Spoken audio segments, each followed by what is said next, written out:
Hi, this is Scott Hoppy, and we are looking at a template that we use for onboarding new employees and contractors.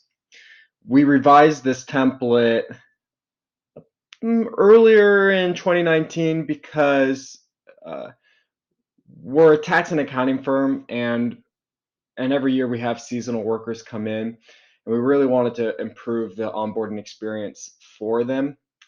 So historically, our onboarding template was a bit longer actually, and what we did was we focused on simplifying it and thought about what do we want people to learn here on during the Asana onboarding? What's critical versus what are they going to learn on the job?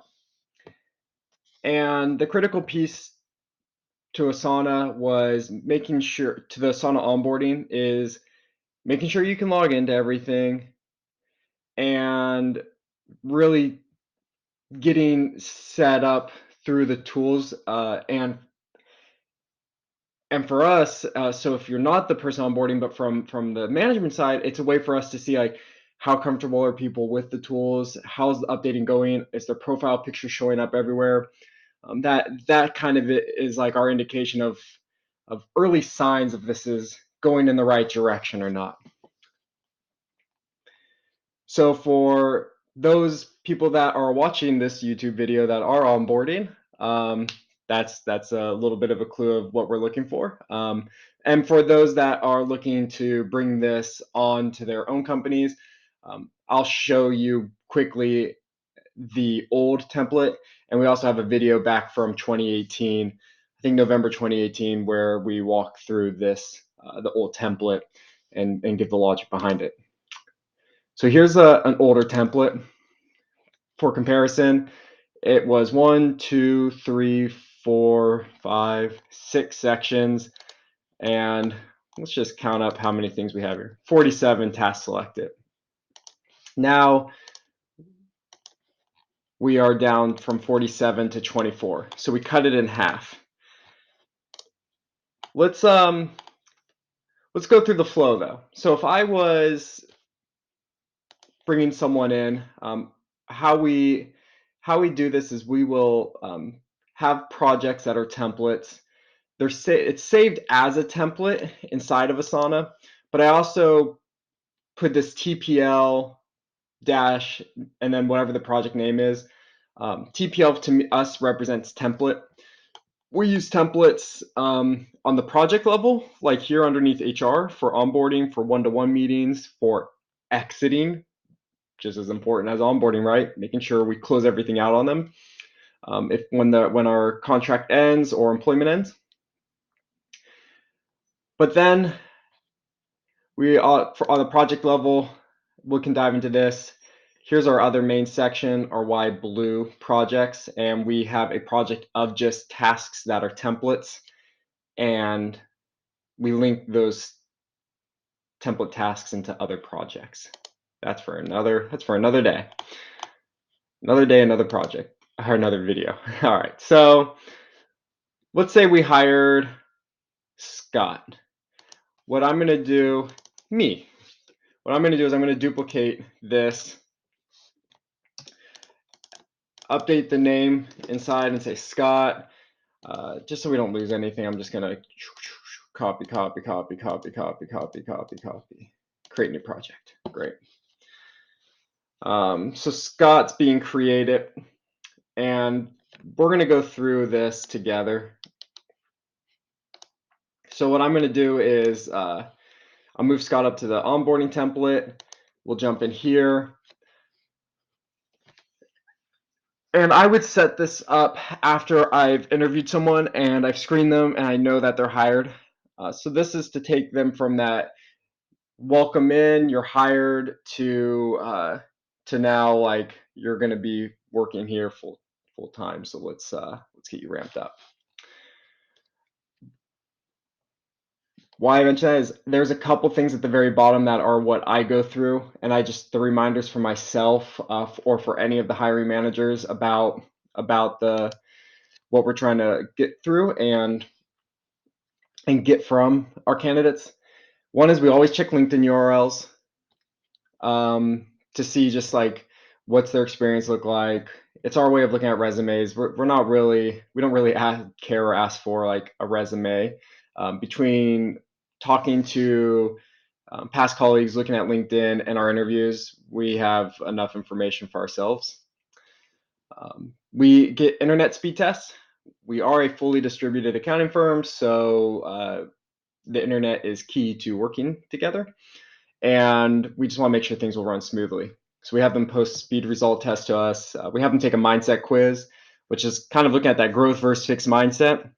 I created the quiz in Google Forms. And if you want to learn more about the mindsets, just read Carol Dweck's book. I believe it's just called Mindset. Really good. And then I ask what their workspace is like, because I care a lot about this portion. One of the main benefits of working remotely is you get to pick and work in your ideal environment. So it's up to you to create that ideal environment. For me, I have two workstations. One is a standing desk, one large 34-inch monitor, my wireless keyboard. It's very clean, very minimalist. I like that. And my second workstation is still very clean, but it's a dual monitor setup mounted on the wall. And I have a couple plants down there, and that I really, and that's my sit down station for the days that I want to do that. But it's so I have my stations. I want to make sure they get their stations, and we support people with the technology side of that. Then there are some important steps for me to remember every single time. This is my checklist when I'm setting up a new hire, and that is making sure they have email access, making sure I get them two-factor authentication. We use Gmail. So with Google, we require two-factor authentication, and that requires me to send out a very specific message when they first come in. I have to make sure that they log in and they immediately have a code available, a backup code, so they can actually log in. But then once they log in, their first step is they have to make sure they go and set up two-factor authentication. If they don't do that, the first thing that happens is they'll log in, they're like, okay, I'm all set. And when they log out, they can't get back in again. Not going to say it happened, but it happened more than once. So we got ahead of that by just being very clear about once you're in, set it up, set it up, set it up. And it hasn't been an issue since it's been highlighted. Never really was an issue. It's just kind of, you get a Slack message like, hey, I can't get in now. And you're like, oh my goodness, they didn't set up two-factor. I must have not been clear. So we made it more clear. I make sure they have Asana access, LastPass, Slack, T-Sheets, Paperspace, Drake for tax stuff. So T-Sheets is our timesheet. LastPass is for security. Asana's project management. Slack's communication. Paperspace is our virtual computer. So everyone has Chromebooks that they work on, and then we access our tax software, and we edit PDFs inside of Adobe. And we get to those through Paperspace, which is our virtual Windows machines. They're secure environments. That's why we like them. When you access Paperspace, you're automatically logged in and going through a VPN, and it's just an additional layer of protection, especially if you're working or trying to access a document from a more public area.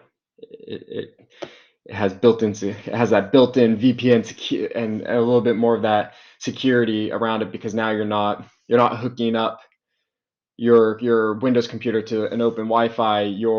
If anything, you're connecting your Chromebook up to that Wi-Fi through VPN. Then you're accessing into a browser your Paperspace machine, keeping it very separate. All right, so now we'll go up, and we've gone through the screening. Welcome aboard, Scott. What we're going to do is kick them off with, like, before you start, you got to know that you're going to go in order. And when you're done with a task, check it off. And we ask that you check it off so that if I or whoever your hiring manager is, they know where you're at in the process and can check in on you without having to message over like, oh, hey, Scott, like, you doing okay? We do that, but we can do that knowing, are all these checked off or only some of them checked off? Did they hit a stumbling block and they want to talk about a specific task? Things like that. So we can get a little insight on someone without having to necessarily like hover over them. So check it off as you go. Great. This video is going to be dropped in as a link, and this is a new addition to say like, hey, watch the YouTube video on onboarding. This can give you some really good context to like, why are we doing what we do? What's gone into it? Great, watch it. Check, watching it. Your time budget, 3 hours, more than enough to do this. This video will probably end up right around 20 minutes. So 3 hours to get going. You're given an onboarding buddy. This is your person. If you got small questions, you're just trying to like, you're reading all this information, but maybe you have a couple small questions outside of that. This is your go-to person. So mine's Liz. Yay. Great. A little bit about ourselves, our mindset. I really want, someone's coming in, they're shifting over from wherever their experiences are. They're coming in here, and we have a culture of our own, like every company. So I want to help that transition over by being clear about early on, like, well, what is our mindset? What can you expect? And you can't capture everything here. A lot of this needs to be learned on the job, but to give you like a taste, we're a systems and processes firm. And the reason why we follow our processes and our systems is really, it represents our best practices, and it's how we can keep scaling up while keeping our quality very high. So one philosophy that I use for improving is a framework that I came up with or a mnemonic called ODAD, OD80. And how ODAD works is it's about looking at the process and saying, okay, it's where it's at now, but here's the 4 steps, and you go in order to improve it. So ODAD represents optimize, delete, automate, delegate. And optimization, well, for instance, we went from 47 tasks down to 24 tasks on the onboarding, and we were able to simplify it. So how did we use ODAD inside of the onboarding template? First, optimization ends up being a lot around, is the structure correct? Does it get introduced in the right order? Is the wording clear? Those are our optimizations to help make it more effective. And once we've cleaned it up, maybe the ordering's a bit more logical, the wording's more clear, we're setting you up for success. Then we start looking at, well, what can we delete? How can we simplify this? Like, what steps are unnecessary? And I think that's the most important step, is the deletion. And that's how, in our case, on the new onboarding version here that you're looking at, we were able to cut the tasks in half. Now we're getting more bang for our buck because we're focusing your attention on the things that really truly matter, the things you should learn here. Automation comes third, and it always comes before delegation, because I don't want to delegate things that I can automate. That if I delegate things I can automate, I'm wasting your time and our money. So one way that we can automate the onboarding process a bit more is through like provisioning and getting you set up. So instead of Scott, me, or other hiring manager having to set you up on every single tool separately, mind you, it's not hard, but if I had to do that, maybe I can move it over and use a tool to provision you on with one click of a button. And then everything else gets you set up. You get all the notifications, all the tools you need. and vice versa. When it's time, if there's an exiting event, we can deprovision you just as easily. So that's about ODAD. And the most important piece to this task is right here on document your experience. You know, I've been working in the firm for a while, and whether you've been here for a little bit or a lot of it, you never will see the onboarding task for the first time like you do during your first time. So it's really crucial to document it then, because if there's something that can help us make this more frictionless, you're in the best position to tell us and to help us grow. Because if you can make an impact here, you're making an impact on all future hires, and that's really really important. And it's your first taste of looking at this onboarding task is represents one process, and you get to work on that system and you get to improve that process and make it better for everyone. So that one's crucial, but so is everything. That's why they're on this list, right? Because we went through ODAD. Check. All right, I'm not a contractor, so we can ignore that one. So now you've gone through that. You have your background on the firm, the background you need to have right now. Let's go with start here. Set up and test your logins. If you're in Asana going through this, you already got into Gmail, you already got into Asana. So I want to make sure you have LastPass and Slack. T-Sheets is for time clock or for time tracking. Like I said, not an endorsement, but we use it. We use it because it's free for us as an accountant. Once you're set up in there, the next one's like, hey, what should I put on my phone? And I think Slack, LastPass, Google Authenticator are like the three key, but Asana really is powerful to have on your phone.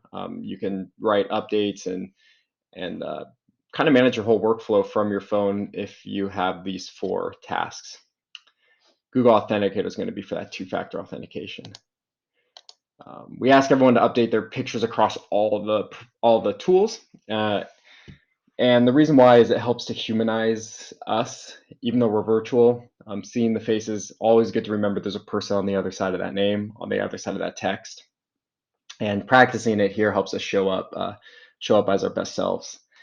So what really hit this home for me was a few years ago. I read Checklist Manifesto, and there's an example in there about doctors who were looking at X-rays. They looked at X-rays originally without a picture, and they came up with a diagnosis, and it got delivered to the patient. But some time later, I think it was a year, uh, the same doctors saw the same X-rays, but this time they attached a photo of the patient. And what happened was the same doctors seeing the same X-rays had additional diagnoses. So they're able to see more and help more when there was a picture of a person there. And the hypothesis was it helped humanize pictures of bones and made it into people. So we add pictures to everything. This one's really important, 2.3. I care a lot about security. This is crucial because it starts with you.